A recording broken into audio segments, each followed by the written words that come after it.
on, lads? Jack here, and welcome to episode 13 of the Pentagon Challenge here on Football Manager 2013. So, last episode, if you were here for last episode, if you weren't, go watch it as always. But last episode, we won the league, and that was completely unexpected, and we really did overperform. And I'm expecting to get relegated straight back down, really. Ever the optimist I am. But this is the Super League. This is the Chinese Super League. 16 teams this year. I think it's the same format as the second division that we were in before. The only difference being the top 3 teams in this league qualify for the Asian Champions League, and the team who finished 4th go into the qualifying for the Asian Champions League. So there's quite a lot of places up for grabs. I'm not expecting to win, get into the Asian Champions League this year. Our main aim is just to survive. I feel as if we've definitely got the squad to do that. I've managed to bring in a lot more. Well, I say a lot more new faces. I've managed to bring in a few quality signings on freeze and for cheap, and that really has been what we've been doing at Beijing IT from the start. I've not spent a lot on players at this team, sold a lot of players on for money, and kept the club overall in a financially sound position.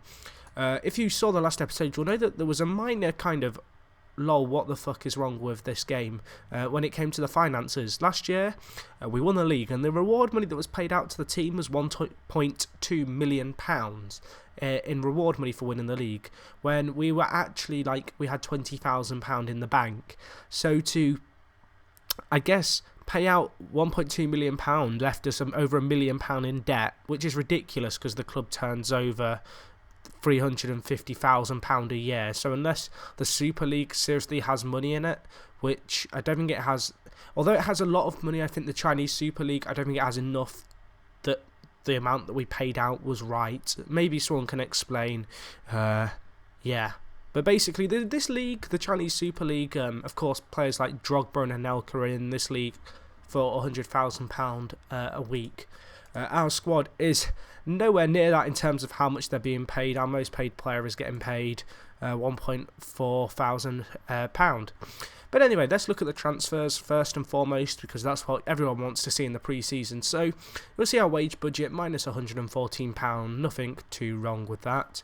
In terms of transfer history, on the out, we've sold a few players. You're going to see we let Yang Fan go. He did a good job for us in our first year and definitely helped us stay up, but his stats just really aren't good enough for this league, and he isn't really good enough to be a backup. We also brought Yan Legue to the club. He was an okay player. You can see his stats look reasonable, but he's not good enough to start ultimately in our team. And then we sold 2 players, and we sold Tianzin, we'll go with that. Liu Tianzin, our second choice goalkeeper. We got a decent amount of money for him to consider. He's a second choice goalkeeper, £28,000. And then I decided to sell George Balbuena for 90k. So we made a nice little bit of money off the sales, which was good to see. And in terms of the ins, we only brought in 4 players this year, but these are 4 players who really add a degree of quality to the club. So we have Kung Ho, who is a advanced playmaker. I'm going to be playing him in central midfield. He's from South Korea. Looking at his stats, you can really see he's got a really nice, well-rounded off stats. Decent physical, decent speed, decent creativity, really good technical player. The kind of player who's good to have in the centre of the park. He should be a good creative outlet for the squad. And we've certainly lacked a playmaker, really, in the first 2 seasons. So it was good to get him in, and relatively cheap as well, and he's only 18. We also got Liu Binbin in, who is a left winger. He wasn't cheap to bring in. He's getting paid £1,000 a week. He's one of the top earners at the club, but you can really see by his stats he's a fantastic winger. Good physical, good speed, good creativity, good technique, reasonable mental stats, and good attacking stats. I think a significant improvement on Z, who was playing left wing for us. So Z's been a good servant to the club, but he isn't good enough to play as like a starting left winger. This guy, quality free transfer, really looking forward to seeing him play, and he's a good player for us. And then the final player who we brought in, oh actually no, there's 2 left. We brought in Han Fangteng, who is a second choice goalkeeper. I just needed a second choice goalkeeper. He's fairly old, he's on £200 a week. He's the kind of cover that we need for the first team keeper. Usually your keepers don't get injured, occasionally you'll get unlucky, so let's just hope we get a little bit lucky in that regard.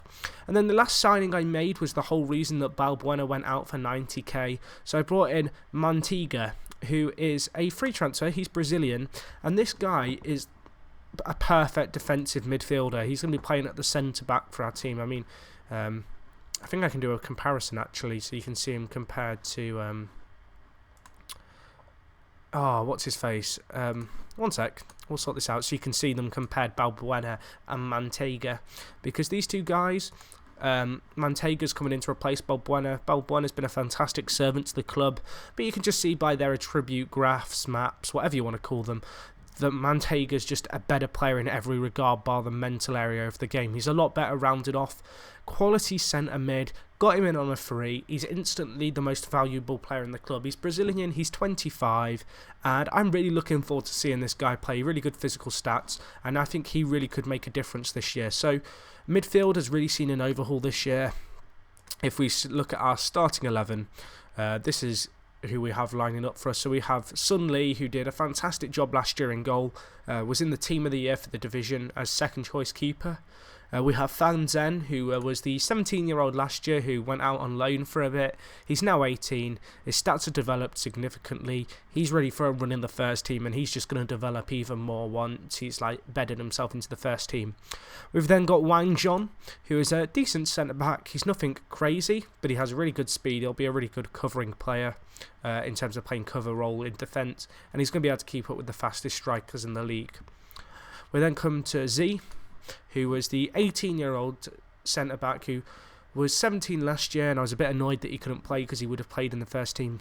This guy has got bags of potential. You can see his stats. He's already making significant improvements in all areas. I mean, if we look at his stat improvements, that's his strength progress. You can see that's gone up. Tackling's not improved so much. He's really not been able to get into the first team, so not all of his stats have advanced how I'd like them to. But you can kind of see strength has improved massively, and this guy's the future of this team's defence. He's going to be a captain. I'm pretty certain he'll eventually become club captain. I think I said that last year, but now 16 influence for an 18-year-old who's as good as that. Great potential, looking forward to him. We then come to Melton, who of course came in halfway through last year, instantly bedded himself into the first team. Quality Brazilian with a bit of flair, nice creative stats, good speed, good defending. Not the tallest left back in the world, but this guy just makes it up for in his athleticism.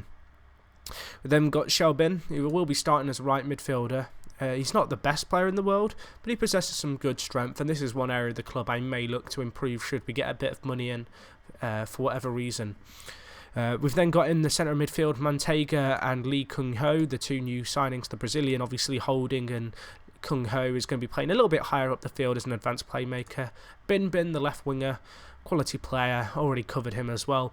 And then we've got Zeus, who of course last year came in, scored 8 goals in 9 games. This guy, quality target man, looking forward to seeing him play. He started playing for the China under-21 over the kind of break.